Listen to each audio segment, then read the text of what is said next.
izopfa isubiriye kuko nta mvo yayo n'imwe iboneka. Ibi bavuga ko amakudeta ntashoboka. Reka mbaramutse inshuti banywanyi bacu kuri mwese mwumviriza imbonesha kure imwe rudende ya Burundi News TV. Reka ndabaha ikaze inshuti banywanyi bacu kuri mwe mutwumviriza muherereye ku migabane y'amakungu ya kure, abatwumviriza muherereye mu karere k'ibiyaga binini, na mwese mutwumviriza muherereye ngaha mu Burundi.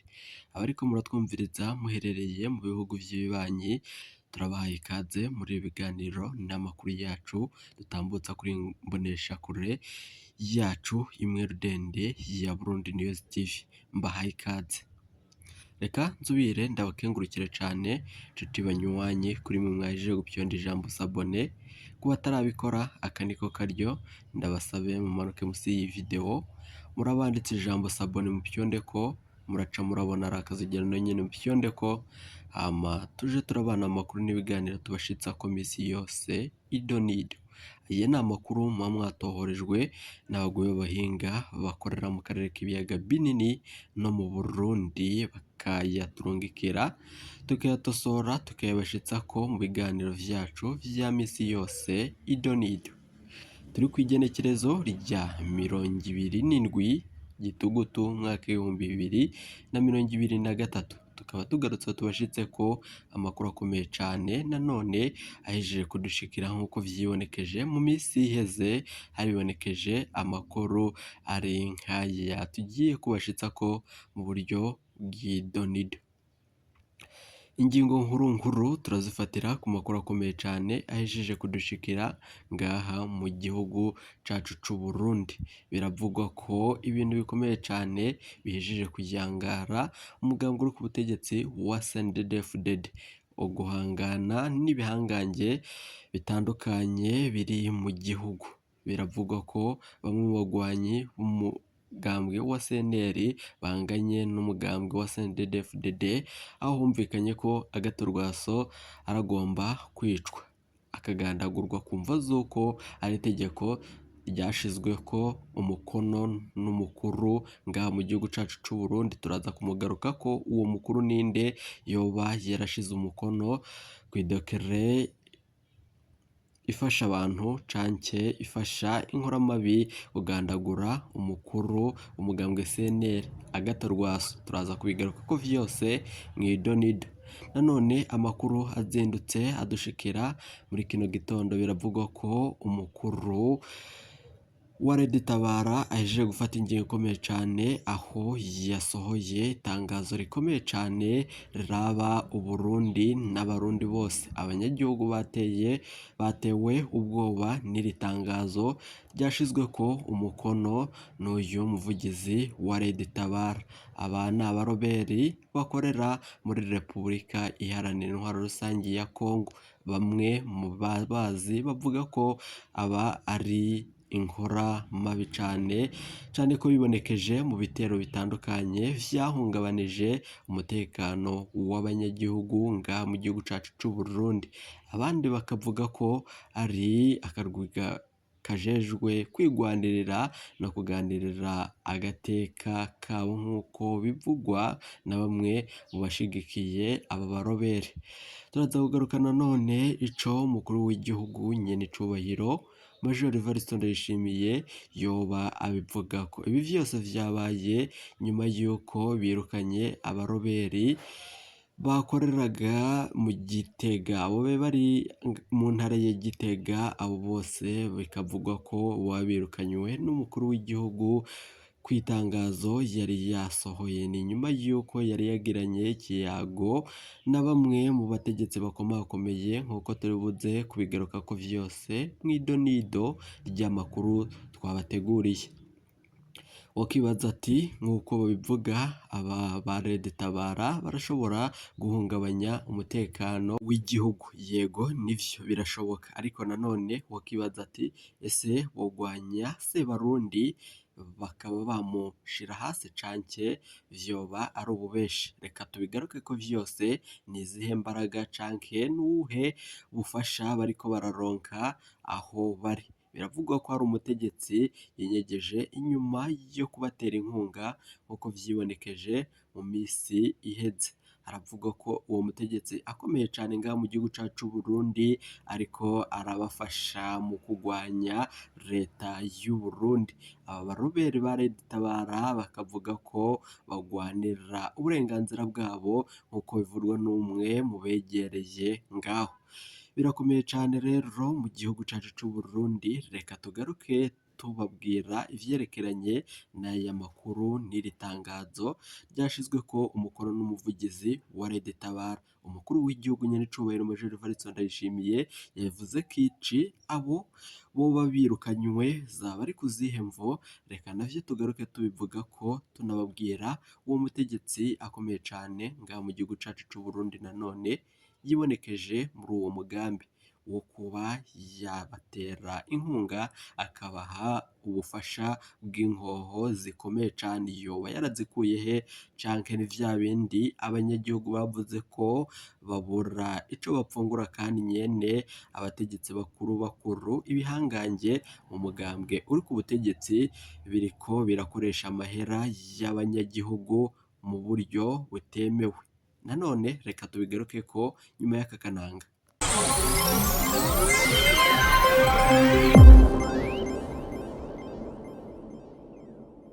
Reka nsubire ndabahe kaze inshuti banywanyi bacu muriko murumviriza ibiganiro vyacu ducisha kuri iyi mboneshakure ya Burundi News TV. Umukuru w'igihugu nyen'icubahiro Major Evariste Ndayishimiye asaba abarundi bari mu mugwi wa Red Tabara urwanira mu karere ku buseruko bwa Repubulika iharanira intwaro rusangi ya Kongo, aho ni muri RDC, gutahuka mu gihugu cabibarutse guterera mu iterambere ry'igihugu.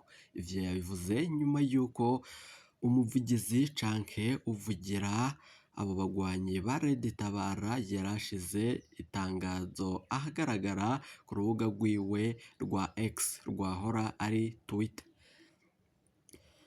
Grene Rosine Gatoni, umuvugizi w'umukuru w'igihugu c'Uburundi, avuga ko ivyo ari bimwe mu vyari bigize ikiyago Sebarundi yagiranye n'intumwa ziriko nanone z'ikigo c'abanyaburaya giharanira amahoro, aho kuri uyu wa 26 Gitugutu umwaka w'2023 yazakiriye ku kirimba ciwe i Gitega. Izo ntumwa zaje zirongowe n'umuhanuzi mukuru muri ico kigo umupfasoni Johnson. Iryo shirahamwe risanzwe ngo ririko rirashigikira ibikorwa vyo gushyira mu ngiro ingingo nkuru ziheruka gufatwa n'abakuru b'ibihugu bo muri kano karere kavyerekeye gushigikira igihugu ca Kongo mu kugarukanayo amahoro n'umutekano. Umukuru w'igihugu nyen'icubahiro Major Evariste Ndayishimiye akaba nawe arongoye akarere ka Afurika y'ubuseruko. Muri ico kiyago ngo yagarutse ku ngingo zikomeye cane zafashwe n'abandi bakuru b'ibihugu bo muri kano karere zo gushikiriza igihugu ca Kongo mu bijanye no kugarukana amahoro n'umutekano, aho imigwi yose iriko irwanira muri ico gihugu yose isabwa gusubiza ibigwanisho hasi no gusubizwa mu buzima busanzwe mu bihugu bavamwo. Kubaronderwa n'ubutungane kubera ivyaha bakoze muri iyo migwi, Sebarundi arabaha kaze mu gihugu cacu c'Uburundi ngo nibaze maze ubutungane bubumvirize. Amenyesha ko bibaye ngombwa azorungika abaja kubibasigurira babereke neza ko igihugu c'Uburundi citeze kubakirana umunezero nk'uko vyashikirijwe na Sebarundi nyene. Sebarundi nanone yasavye iryo shirahamwe kubandanya rishigikira Uburundi kugira ngo Uburundi bubandanye kwitegurira kwakira neza abo buzoba busubije mu buzima busanzwe.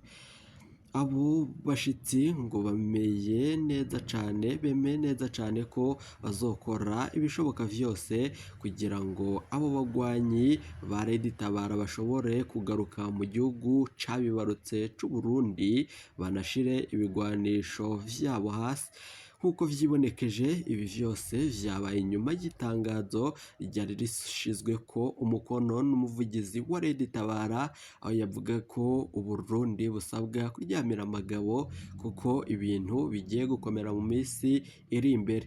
Ni nyuma y'uko iryo tangazo akirishirako umutegetsi akomeye cane bivugwa ko yoba ari muri uwo mugambi, ariko nanone bikaba vyaragaragaye mu minsi yaheze ko uwo mutegetsi ari umwanzi wa Red Tabara.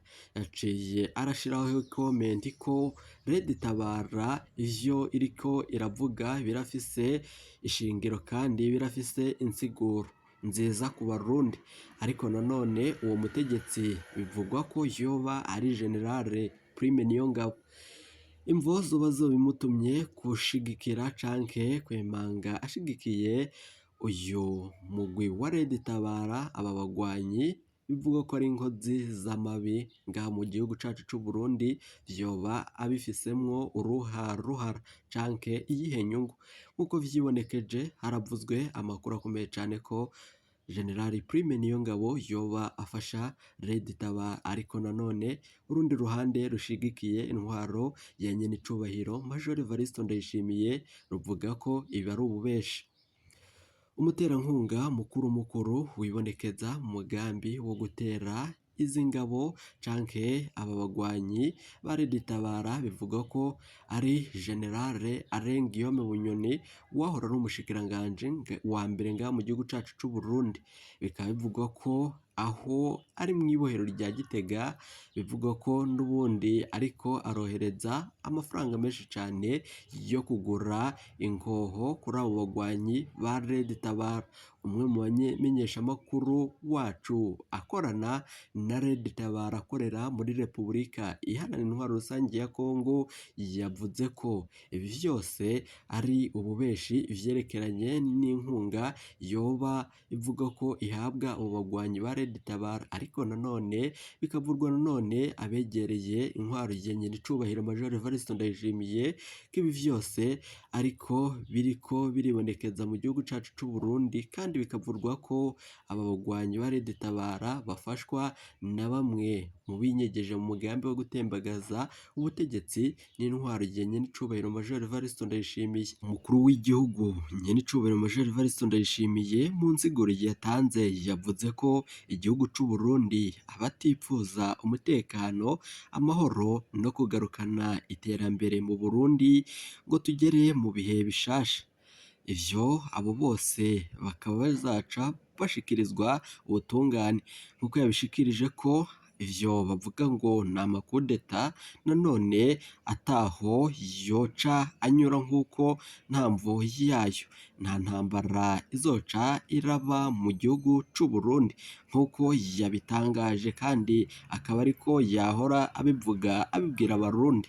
Biravugwa ko umukuru w'igihugu nyenicubahiro Major Evariste Ndayishimiye nk'uko avyivugira ari intare ikomeye cane, ariko nanone umuvugizi wa Red Tabara akavuga ko ivyo vyose azobimwereka. Ibi bihangange biriko birabandanya mu guhangana, naho umuganga utavuga rumwe n'ubutegetsi CNL nawe watangaje ko umukuru w'uwo mugambwe Agathon Rwaso ari mu marembera yo kubogozwa mu burongozi. Ni nyuma y'uko humvikanye amakuru ko umutegetsi akomeye cane yarungitse abaja kugandagura Agathon Rwaso, ariko nanone kubw'amasoko yacu amakuru ava mu begereye ubutegetsi bwa nyenicubahiro Major Evariste Ndayishimiye avuga ko ivyo vyose nubwo biriko birabandanya mu gushirwa mu ngiro, ariko harimwo kubeshera ubutegetsi n'intwaro ya nyenicubahiro Major Evariste Ndayishimiye. Amwe mu begereye iyo dosiye bavuga ko ivyo vyose bategereje insiguro n'inyishu basavye kuri ivyo bibazo. Abamenyeshamakuru bacu b'abahinga bariko barabandanya mu gukora amatoza ku vyerekeranye n'iyi dosiye. Wowe ico usabwa manuka musi y'iyi video urabanditse ijambo sabone upyondeko, uraca urabona ari akazogero nawe nyene upyondeko, hama tuje turabana amakuru n'ibiganiro tubashitsa ku vya misi yose. idonido. Iyi Burundi News TV ni ingurukanabumenyi imwe rudende igushitsa ko amakuru akomeye cyane abahejeje kudushikira. Iyi mbonesha kure ya Burundi News TV wowe ico usabwa ni ukumanuka ugafyonda ijambo sabone, hama tugaca turatangura kumva amakuru n'ibiganiro muba mwaranyegejwe, twe ngaha turayegeranya tukayatosora tukayabashitsa ku misi yose idonido. Reka ndabakengurukire cyane nshuti banywanyi twabanye muri ibi biganiro n'aya makuru kuri iri genekerezo rya 27. Iyi ni Burundi News TV.